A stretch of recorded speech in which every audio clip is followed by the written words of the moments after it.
कानी बहू।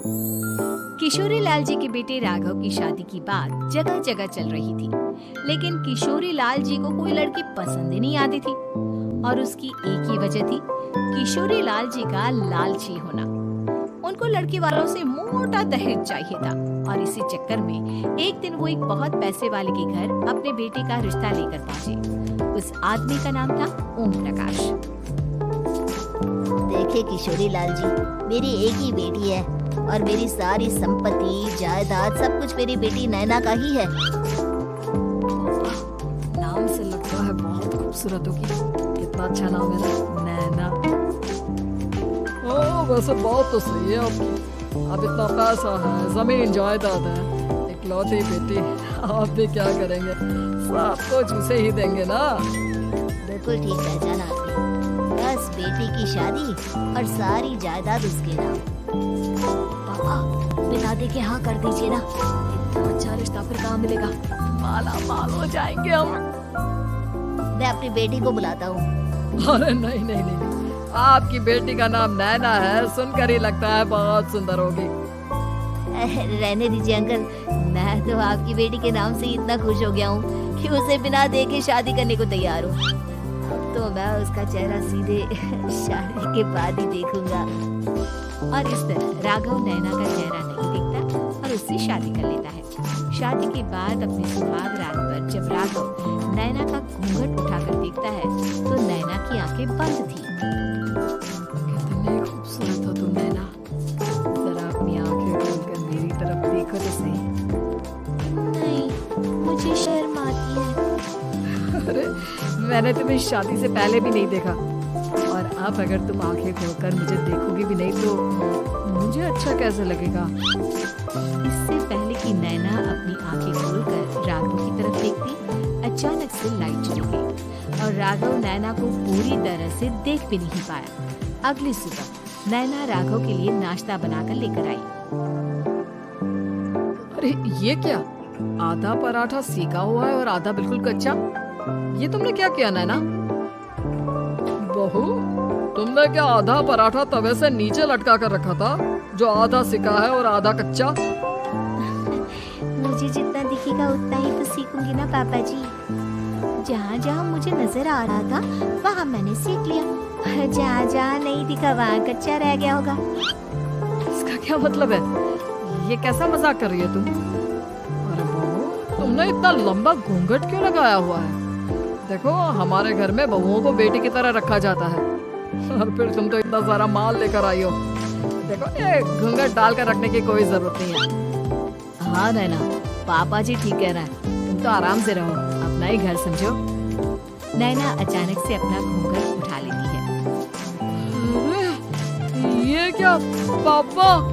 नैना की तो एक आंख फूटी हुई है। नैना, लेकिन ये तो कानी बहू निकली। मेरे साथ धोखा हुआ है, धोखा। बिना सिखाए अपनी कानी लड़की मेरे संग में आती, मुझे कानी भी नहीं चाहिए। ये अभी ओम प्रकाश जी से बात करनी पड़ेगी। आखिर उन्होंने मेरे साथ ऐसा किया क्यों? अरे आप लोगों ने ही तो पापा से कहा था कि आप लोग शादी से पहले मुझे देखना नहीं चाहते। अब मेरे पापा पर क्यों इल्जाम लगा रहे हैं? अरे लेकिन उन्हें बताना तो चाहिए था ना कि तुम कहानी हो। एक आंख से तुम्हें दिखाई नहीं देता। किशोरी लाल और राघव नाराज होकर ओम प्रकाश को अपने घर बुलाते हैं। पापा जी, ये आपने क्या किया? शादी से पहले बताया क्यों नहीं कि नैना की आंखों में परेशानी है? अरे आप ही ने तो लड़की देखने से मना कर दिया था। अरे लेकिन आप बता तो सकते थे। आपको तो हमारी बेटी की प्रॉपर्टी चाहिए थी, वो भी पूरी की पूरी। अब क्या हुआ अगर उसे आधा दिखाई देता है? प्रॉपर्टी तो आपको पूरी मिल गई ना। अरे ये क्या बात हुई? मेरी शादी प्रॉपर्टी से नहीं आपकी बेटी से हुई है।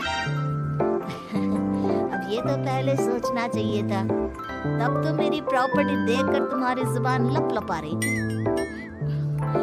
लेकिन मैं कानी लड़की को अपनी बीवी बनाकर नहीं रख सकता। पापा कुछ करिए ना आप। हाँ करता हूँ। देखिए ओम प्रकाश जी, आप हमारे साथ ऐसा नहीं कर सकते। और तुम देखो, अगर तुमने मेरी बेटी से शादी तोड़ी ना, तो जो भी प्रॉपर्टी मैंने तुम्हें दी है वो तो पूरी की पूरी वापस ले ही लूंगा, और आधी प्रॉपर्टी तुम्हारी भी लूंगा। अरे मेरी आधी प्रॉपर्टी भला क्यों लेंगे आप? इसलिए क्योंकि मेरी बेटी को आधा नजर आता है और उसकी नजर अभी तक तुम्हारी आधी जायदाद पर ही पड़ी है। अब तुम उसे घर से निकालोगे तो कुछ तो लेकर जाएगी ना। और अगर हम आपकी बेटी को अपने घर की बहू बनाकर रखे तो तुम्हारी पूरी प्रॉपर्टी तुम्हारी ही रहेगी, और जो मैंने तुम्हें दिया है ना उसमें से बस मैं आधा लेकर जाऊंगा। अरे लेकिन अब आप अपनी दी हुई प्रॉपर्टी में से आधी वापस क्यों लेकर जाएंगे? अगर मैं आपकी बेटी को अपनी पत्नी बनाकर रखने को तैयार हूँ तो? इसलिए ताकि भविष्य में अगर तुम मेरी बेटी को धोखा दो तो उसके पास कुछ तो रहे जो पति का हो। मेरे पास तो बहुत कुछ है, लेकिन अपने पति की कोई निशानी तो उसके पास होनी चाहिए ना। अब अगर तुमने मेरी बेटी को कहानी कहा तो तुम्हें प्रॉपर्टी भी कहानी ही मिलेगी, पूरी नहीं। जमाए राजा। किशोरी लाल और राघव समझ चुके थे कि वो पूरी तरह फंस चुके हैं और अब उनके पास वहाँ से निकलने का कोई चारा नहीं है। अब समझ में आया ना, लालच बुरी बला होती है। एक तो तुम्हें प्रॉपर्टी मिली, ऊपर से बीवी मिली, उसमें तुम्हें नखरे भी दिखाने हैं। आए बड़ी, चुपचाप बैठो तुम। कुछ दिनों के बाद नैना राघव की कार लेकर बाजार घूमने निकलती है और जब कार लेकर वापस आती है, ये क्या? एक तरफ से मेरी गाड़ी पूरी खराब हो चुकी है। लगता है तुमने मेरी गाड़ी को किसी दूसरी गाड़ी के साथ एक्सीडेंट किया है। अरे कितना बड़ा नुकसान कर दिया तुमने बहू। क्या है ना पापा जी, मुझे एक आंख से दिखाई नहीं दे रहा था, सामने से गाड़ी आ रही थी, मुझे तो सिर्फ आधा ही दिखाई दिया और वो गाड़ी मेरी कार से रगड़ती हुई निकल गई। अब मैं क्या करूं बताओ? आप इसे ठीक कराने के पैसे कौन देगा? तुम्हारे पापा? इस तरह से बात की, अभी रुको। नैना राघव की शिकायत ओम प्रकाश को कर देती है। देखो राघव, अब जो मेरी आधी प्रॉपर्टी तुम्हारे पास थी ना, उसमें से आधी और मैं लेकर जाऊंगा, क्योंकि तुमने मेरी बेटी को डांटा। अरे नहीं नहीं पापा जी, गलती हो गई, माफ कर दो। गलती की तो कोई गुंजाइश ही नहीं। अगली बार मेरी बेटी को डांटा तो बची हुई आधी में से आधी और ले जाऊंगा। लालच के चक्कर में हम दोनों ने बहुत बड़ी गलती कर दी। एक तो तुम्हें कानी बहू मिली और ऊपर से जो माल मिला वो भी काना।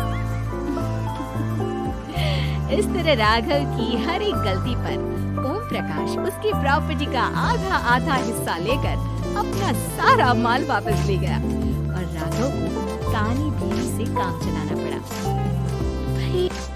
और पाने के लिए चैनल को लाइक करें, शेयर करें, सब्सक्राइब करें। मिलते हैं नेक्स्ट कहानी के साथ। बाय।